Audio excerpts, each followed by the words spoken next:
Hello class 9 students, welcome back to my channel. So students, आज की video में हम ट्रायंगल्स चैप्टर जो है क्लास 9 का उसका रिवीजन करने वाले हैं। उसके सारे इंपॉर्टेंट पॉइंट्स पढ़ेंगे हम। कॉन्ग्रुएंसी क्या होती है वो सारा रिवाइज करेंगे। एग्जाम पॉइंट ऑफ व्यू से जो भी इंपॉर्टेंट क्वेश्चंस है नेक्स्ट वीडियो में हम वो भी सॉल्व करेंगे। ठीक है, चलिए शुरू करते हैं हमारा वीडियो। ट्रायंगल क्या होता है? ट्रायंगल आपको सभी को पता है कि 3 साइडेड फिगर को हम ट्रायंगल बोलते हैं। अब ट्रायंगल कॉन्ग्रुएंसी की बात कर रहे हैं तो कॉन्ग्रुएंसी का क्या मतलब है कि जब दो ट्रायंगल जिनकी साइड्स, जिनका एंगल सब कुछ सेम हो तो वो क्या होते हैं? ट्रायंगल दोनों कॉन्ग्रुएंट होते हैं। जैसे आप यहाँ देख सकते हो, 2 फिगर दिए हुए हैं, ABC ट्रायंगल दिया है, DEF दिया है। These 2 triangles are congruent. Why am I saying this? Because इनके जो कॉरस्पॉन्डिंग साइड्स हैं वो इक्वल है, same as with the angle. Corresponding angles भी इक्वल है। जैसे यहाँ पे ये जो AB साइड है वो DE के इक्वल है, BC साइड जो है वो EF के इक्वल है, और जो आपकी AC साइड है वो DF के इक्वल है। राइट, तो ये तीनों साइड्स बराबर हो गई, corresponding sides. Same as with angle, angle A angle D के इक्वल है, एंगल B एंगल E के इक्वल है, और एंगल C एंगल F के इक्वल है। इस तरीके से ये कॉन्ग्रुएंट, ये जो साइड्स और एंगल्स हैं इक्वल हैं, इसीलिए हम इनको क्या बोल रहे हैं? ये जो ट्रायंगल्स हैं दोनों कॉन्ग्रुएंट है। तो जब भी कॉन्ग्रुएंसी की बात होगी आपको याद रखना है 3 sides and 3 corresponding angles are exactly equal, then the triangle are said to be congruent. इसके लिए जब आपके 2 ट्रायंगल कॉन्ग्रुएंट होते हैं तो ट्रायंगल को कॉन्ग्रुएंट दिखाने के लिए आपके पास डिफरेंट क्राइटेरिया होते हैं। ठीक है, वो क्राइटेरिया क्या होते हैं वो अभी हम समझेंगे डिटेल में। सबसे पहले आप देखिए स्टूडेंट्स, जब भी मुझे 2 ट्रायंगल को दिखाना है तो मेरे पास 3 साइड्स होती हैं, 3 एंगल होते हैं। तो उसमें से मैं या तो 2 साइड और 1 एंगल इक्वल दिखा दूं, या फिर 2 एंगल 1 साइड इक्वल दिखा दूं, या फिर कोई भी 2 एंगल और 1 साइड। ठीक है, या फिर मेरे पास होता है राइट एंगल हाइपोटेनस, मतलब 1 एंगल और 2 साइड इक्वल दिखाई मैंने। तो जब भी हम इसको इस तरीके से अप्लाई करते हैं तो उसको हम बोलते हैं क्राइटेरिया ऑफ कॉन्ग्रुएंस। ठीक है, अभी क्राइटेरिया ऑफ कॉन्ग्रुएंस क्या होता है वो हम यहाँ पे समझते हैं। देखिए, क्राइटेरिया कॉन्ग्रुएंसी का क्या होता है? ये डिफरेंट क्राइटेरिया होते हैं, इनके थ्रू हम कॉन्ग्रुएंट दिखाते हैं। ठीक है, क्योंकि हर बार ऐसा नहीं होगा कि फिगर में मुझे तीनों साइड्स, तीनों एंगल इक्वल दे दिए जाएंगे, मुझे प्रूफ करना पड़ेगा। तो प्रूफ करने के लिए 3 क्राइटेरिया है कि अगर किसी भी ट्रायंगल की 2 साइड और एक इंक्लूडेड एंगल, यहाँ पे SAS का मतलब है 2 साइड्स, मीन्स अगर मैं इस ट्रायंगल में ये दोनों साइड, इस ट्रायंगल की इन दोनों साइड के इक्वल दिखा देती हूँ तो ये तो हो गई साइड्स, और इन दोनों साइड्स के बीच वाला एंगल, इंक्लूडेड एंगल, मीन्स यहाँ पर एंगल A है और यहाँ एंगल D है। तो मुझे, सॉरी मैंने यहाँ पे गलत ले लिया, ये वाली साइड और ये वाली साइड, ये वाली साइड, अगर ये इसका और ये वाली साइड इक्वल होती है और इन दोनों के बीच, दोनों साइड्स के बीच वाले एंगल इक्वल होते हैं, तो हम यहाँ पे कौन सी कॉन्ग्रुएंसी लगाएंगे? SAS कॉन्ग्रुएंसी लगाएंगे। राइट, क्लियर है? याद रखना है आपको 2 साइड और उनके बीच का एंगल। राइट, अब ऐसे ही ASA में बात की जाएगी। ASA में क्या बोल रहा है? 2 एंगल और उनके बीच वाली साइड। तो कैसे? 2 एंगल, जैसे मैंने यहाँ पे ले लिया एंगल B एंगल A, ऐसे यहाँ पे एंगल D और एंगल E, इनके बीच वाली साइड, यानी कि यहाँ पे ये BA और यहाँ पे ये ED, अगर ये इक्वल होते हैं तो ये हम ASA से कह सकते हैं कि ये कॉन्ग्रुएंट है। बच्चे यहाँ पे गलती क्या करते हैं?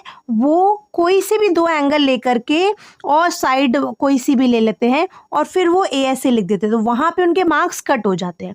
आपको याद रखना है कि जब भी आप 2 साइड ले रहे हो, 2 एंगल ले रहे हो और उनके बीच वाला एंगल ले रहे हो, बीच वाली साइड ले रहे हो, तो ही वो ASA आप अप्लाई कर पाओगे। और अगर मैं यहाँ पे मान लीजिए यहाँ पे एंगल C और एंगल B ले लेती और मैं यहाँ पे BA साइड लेती, सेम यहाँ पे करती एंगल F और एंगल E और साइड ED, तो यहाँ पे ये कोई से भी 2 एंगल लिए मैंने और कोई सी भी एक साइड ली तो ये AAS लग जाती। तो ASA और AAS में ये डिफरेंस है। ASA में एग्जैक्टली बीच वाली साइड होनी चाहिए दोनों एंगल की, तो वो ASA है। और AAS में कोई भी दो एंगल और कोई सी भी साइड, ज़रूरी नहीं है उनके बीच वाली साइड हो, तो वो हम वहाँ पे AAS अप्लाई करते हैं. So this is the difference between ASA and AAS. I hope आपको ये समझ आया हो. And next we have SSS, means three sides of both the triangles are equal. Then we can say that by side congruency these two triangles are congruent. ठीक है, दो तीनों side, एक ट्राइंगल की तीनों साइड दूसरे ट्राइंगल की तीनों साइड्स के बराबर होंगी तो हम कह सकते हैं कि कॉन्ग्रुएंट है. जैसे मान लीजिए AB किसके इक्वल हो गया यहाँ पे, ED के, और यहाँ पे BC किसके इक्वल हुआ, EF के, और AC किसके इक्वल हो गया, DF के. तो हम कह देंगे कि ट्राइंगल ABC जो है वो कॉन्ग्रुएंट है ट्राइंगल DEF के. कॉन्ग्रुएंसी का साइन क्या होता है, आप इक्वल टू का साइन बना के और इसके ऊपर कुछ इस तरीके से उल्टा S बना देते हो, तो ये हो गया हमारा कॉन्ग्रुएंसी का साइन, राइट, सिंबल कहते हैं इसको. अब RHS कॉन्ग्रुएंस की बात करते हैं. स्टूडेंट्स, RHS कॉन्ग्रुएंस में इंपॉर्टेंट क्या है, RHS, R का मतलब है राइट, H का मतलब है हाइपोटेनस, ठीक है, और S का मतलब है साइड. मतलब किसी ट्राइंगल में एक राइट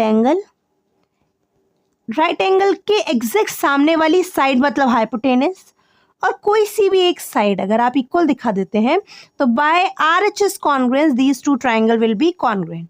कैसे, मैं यहाँ पे आपको दिखाती हूँ. देखिए, मैंने दो राइट एंगल ट्राइंगल बनाए, ये 90 डिग्री है यहाँ पे, ये भी 90 डिग्री है. ये मैंने नाम दिया ABC और ये मैंने नाम दिया DEF.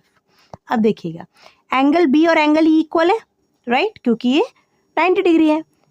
यहाँ पे मैंने बता दिया कि AC DF के इक्वल है, ये हाइपोटेनस इक्वल है, और मैंने बोल दिया कि जो BC है वो EF के इक्वल है. ये एक साइड हो गई BC और यहाँ पे EF ये इक्वल है. तो by RHS congruence these two triangles will be congruent, right.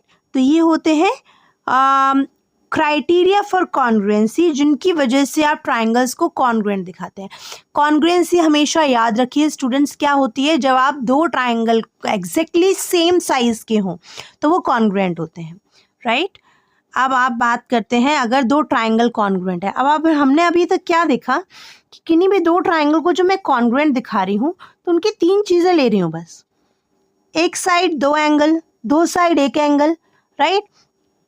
तो हम यही चीज़ें ले रहे हैं, हम बाकी की चीज़ों को तो नहीं दिखा रहे इक्वल. फिर कैसे होगा, अगर किसी भी ट्राइंगल में उसकी दो साइड्स इक्वल हैं, एक एंगल इक्वल है, दो साइड और एक एंगल, तो जो बचा हुआ पार्ट है वो किससे इक्वल होता है, CPCT से, जिसको हम क्या बोलते हैं, corresponding part of the congruent triangle. अगर आप किसी भी ट्राइंगल को कॉन्ग्रुएंट प्रूफ कर देते हो तो इनके जो बचे हुए पोर्शन है, मान लीजिए मैंने इसको ऐसे इक्वल दिखाया, ठीक है, ऐसे कॉन्ग्रुएंसी लगाई, तो अब इसके इस ट्राइंगल के बचे हुए जो दो एंगल हैं, अभी तो हमने एक ही एंगल इक्वल दिखाया है, जो बचे हुए दो एंगल हैं वो भी CPCT से इक्वल हो जाएंगे. एंगल बचे थे और अभी दो साइड दिखाई तो एक साइड बची हुई है, तो वो साइड भी CPCT से इक्वल हो जाएगी. तो CPCT कहती है कि अगर दो ट्राइंगल आपने कॉन्ग्रुएंट दिखा दिए तो उसके जो बचे हुए पार्ट्स हैं वो भी सारे CPCT से इक्वल हो जाते हैं, right. This is called corresponding part of the congruent triangle. तो स्टूडेंट्स, ये है चैप्टर 7 का ओवरऑल ओवरव्यू, जिसमें हमें सिर्फ इतना ही पढ़ना है. उसके बाद क्वेश्चंस हैं जिसमें हम ट्राइंगल्स को कॉन्ग्रुएंट प्रूफ करेंगे. तो उसके कुछ इंपॉर्टेंट क्वेश्चंस लेके मैं नेक्स्ट वीडियो में आऊँगी. तो please stay tuned for the next video. Like, share and subscribe my channel. Thank you.